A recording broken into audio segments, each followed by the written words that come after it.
Dirimu ini kan bisa dikatakan hari ini kan ada bazar 2 hari. Dan usahamu adalah skincare. Kenapa sih dirimu memang tertarik untuk usaha skincare sendiri? Iya, selama ini kan cuma menjadi influencer untuk review-review skincare gitu, produk-produk orang. Alhamdulillah ya memang suka, terus mempelajari kandungan-kandungannya, ingredients-nya gitu. Akhirnya kenapa sih daripada review brand-brand orang terus, kenapa nggak buat sendiri? Terus memang kayak emang udah cita-cita dari dulu pengen buat bisnis gitu kan. Dan dari awalnya yang kecil-kecil, dari baju anak gitu kan, terus ke baju dewasa, terus akhirnya aku pengen buat yang lebih besar lagi gitu, pengen naik kelas lagi. Akhirnya buatlah bisnis Wonderish Skincare ini gitu. Jadi ini murni milik aku pribadi, aku bangun benar-benar dari nol, susah payah gitu. Jadi sebuah kebanggaan lah, apalagi hari ini bisa di acaranya Kak Igun gitu. Terus tadi kayak banyak yang beli gitu, banyak yang antusias. Jadi kayak happy aja gitu, merasa cita-cita itu tercapai satu-satu. Tapi sulit nggak sih dalam proses izinnya semuanya? Oh, sulit banget. Skincare itu kan juga butuh kayak trust gitu kan. Ketika orang beli kan harus ada sertifikasi BPOM-nya, terus kayak kandungan-kandungannya juga harus benar-benar aman. Karena kan kulit manusia Indonesia semuanya tuh berbeda-beda. Dan kita jangan sampai jual suatu produk terus tiba-tiba ada yang komplain gitu kan, kulitnya pada rusak semua. Nah itu kita tuh kayak research-nya itu butuh waktu yang lama gitu. Jadi apalagi waktu itu kan aku juga posisinya lagi sedang menyusui, jadi harus yang aman buat ibu hamil, ibu menyusui kan itu juga susah gitu ya.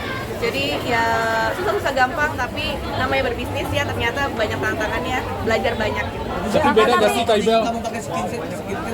Aku nggak pernah skip skincarean, kalaupun pergi kemana-mana itu selalu harus bawa gitu, di tas tuh selalu ada gitu. Jadi penting banget perempuan ya, kayak nomor satu tuh keperluannya kayaknya skincare. Kak Ibel ini kan merintis ya Kak, kakak meninggalkan dunia entertain atau ini juga sebagai sampingan? Sebagai sampingan kok aku nggak meninggalkan dunia entertain. Buktinya kan sampai hari ini juga mungkin kalian sering lihat aku juga di TV gitu.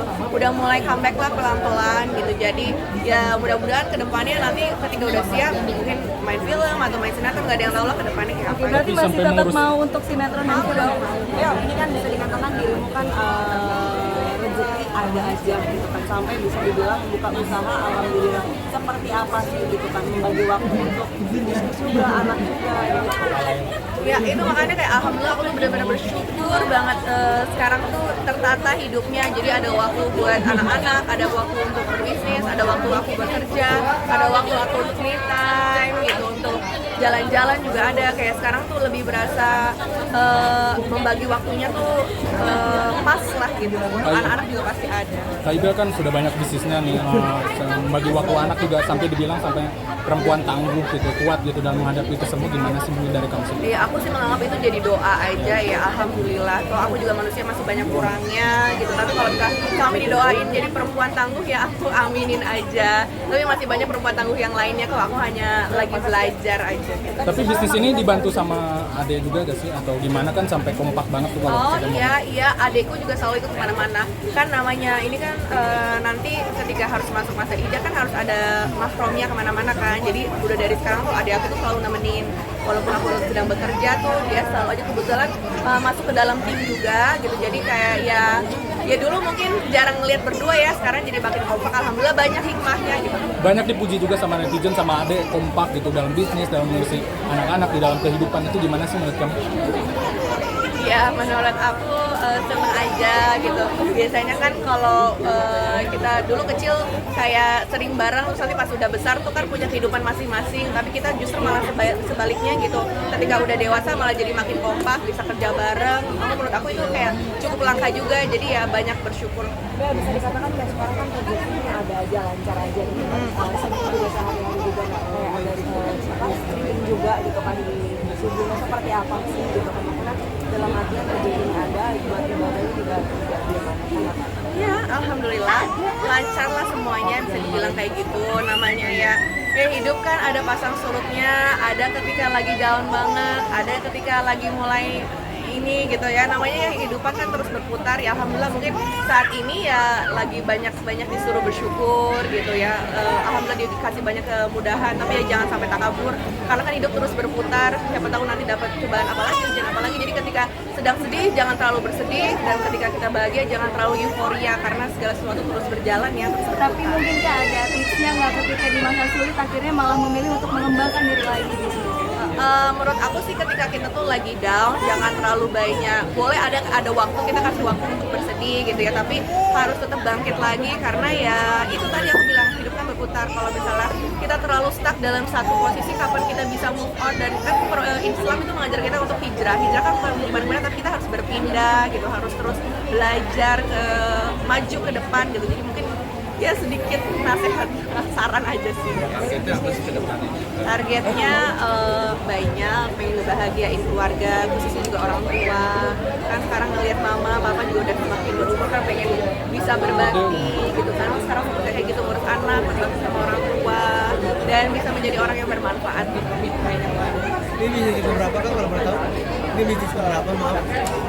Berapa ya? 5 apa ya? 4 apa? Gitu teman-teman. Kakak sedikit mungkin tanggapannya terkait adik ipar kemarin ya. Oh, aku no comment untuk itu karena beliau juga nggak cerita. Daripada aku salah-salah ngomong, pokoknya aku doain yang terbaik. Semoga kedepannya Allah kasih kemudahan dan jalan keluar yang terbaik buat mereka berdua. Berarti emang nggak curhat-curhat gitu ya Kalau Kak? masalah itu enggak. Itu tentang yang kalau misalkan sama depannya akan baik-baik aja seperti apa? Oh, aku nggak ada yang tahu, aku nggak mau melangkahi masa depan ya, nggak tahu takdir Allah seperti apa.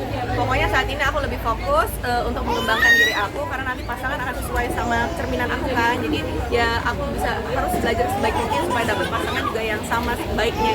Tapi menguatkan anak-anak sendiri gimana Del? Menguatkan dari kemarin sampai sekarang, menguatkan anak-anak sendiri gimana? Alhamdulillah anak-anak kan masih pada kecil, jadi belum pada paham, pada sibuk dengan aktivitasnya masing-masing. Jadi kayak ya pada happy semua. Yang penting tetap ada waktu komunikasi sama ayahnya. Gitu. Itu memang sudah ada komunikasi. Selalu. Berapa hari sekali kan biasanya kalau komunikasi bayarnya? Tergantung ya, tergantung. Kan dapat handphonenya di dalam, nggak tahu juga doang aja. Mungkin Kak Ibel ada saran untuk teman-teman yang mengalami divorce juga gitu. Nggak ada.